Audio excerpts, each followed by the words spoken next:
elected Hamas. Nobody, including the Israeli government, is quote-unquote leveling Gaza by targeting civilians. But this is the whole case. Again, the whole case here is a bunch of people who hate the West. That's what this is about. Now, let's go through some of the bin Laden letter excerpts. Here's what they say. And again, you can see the matrix that bin Laden was trying to create in 2001, 2002, and in the 90s. And you can see it now materialized on the streets of Paris, of London, of Washington, D.C., in New York. Here's what bin Laden said. This again, back in 2002. Why are we fighting and opposing you? The answer is very simple. Because you attacked us and continue to attack us, right? They're victims. Right? Bin Laden was a victim. You attacked us in Palestine. The creation of Israel is a crime which must be erased. It brings us both laughter and tears to see that you have not yet tired of repeating your fabricated lies that the Jews have a historical right to Palestine as was promised to them in the Torah. Anyone who disputes with them on this alleged fact is accused of anti-Semitism. It is the Muslims who are the inheritors of Moses. And so notice here that he shifts, bin Laden does in 2002, from the argument that Palestine must be established to Israel must be disestablished and there is no Jewish right anywhere there, right? He's in favor of the destruction of the state of Israel and the murder of all the Jews.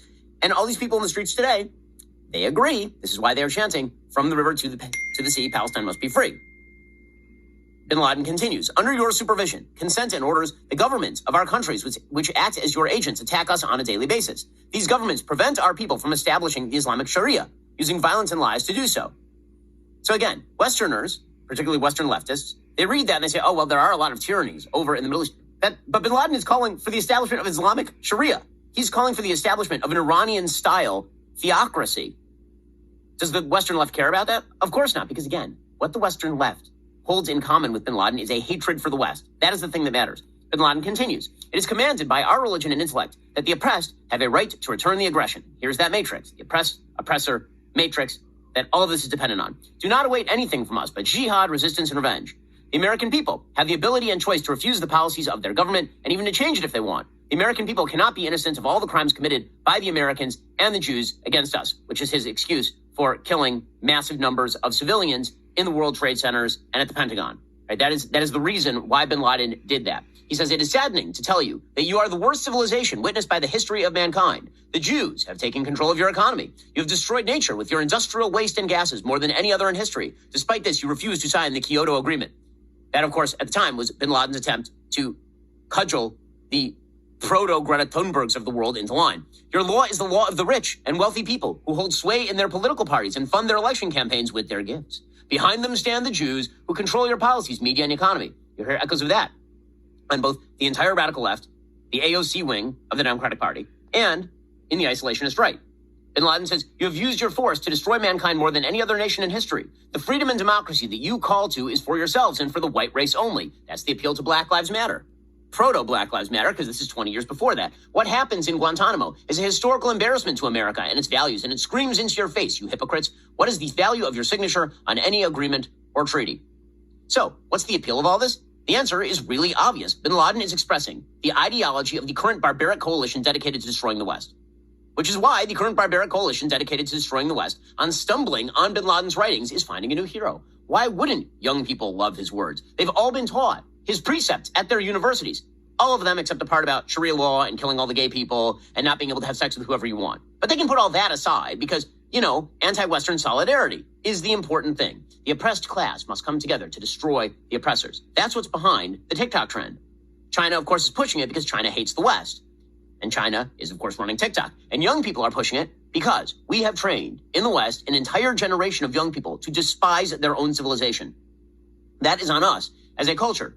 Should we then be surprised by the barbarians inside our own gates? You can see the barbarians in the streets. So last night, massive protests outside the DNC headquarters in Washington. The goal here, of course, is for the radical left to try to push the more moderate left into mirroring their pro-Hamas position. And the way they're going to do that is by, again, playing the oppressed. Remember, in the leftist matrix, the more angry you are, the more evil you are, the more criminal things you do, the more this is evidence that you are oppressed.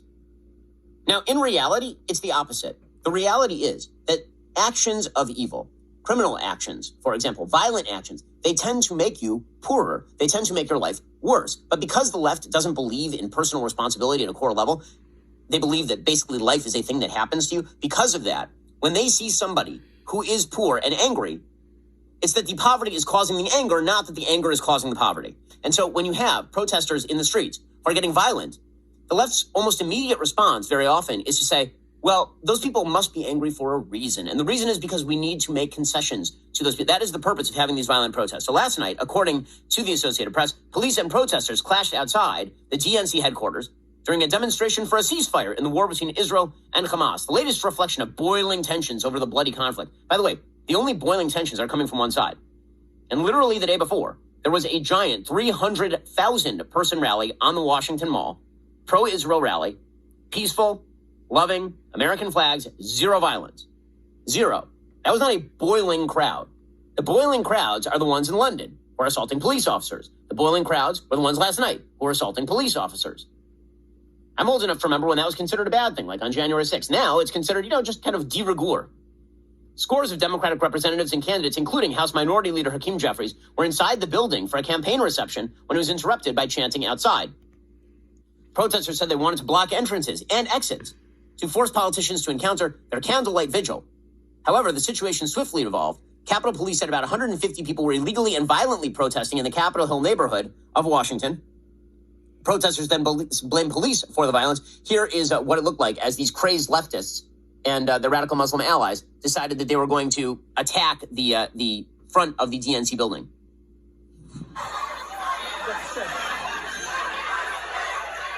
This looks kind of insurrectionary, doesn't it? Right here? No? Nothing? Doesn't matter? Totally fine?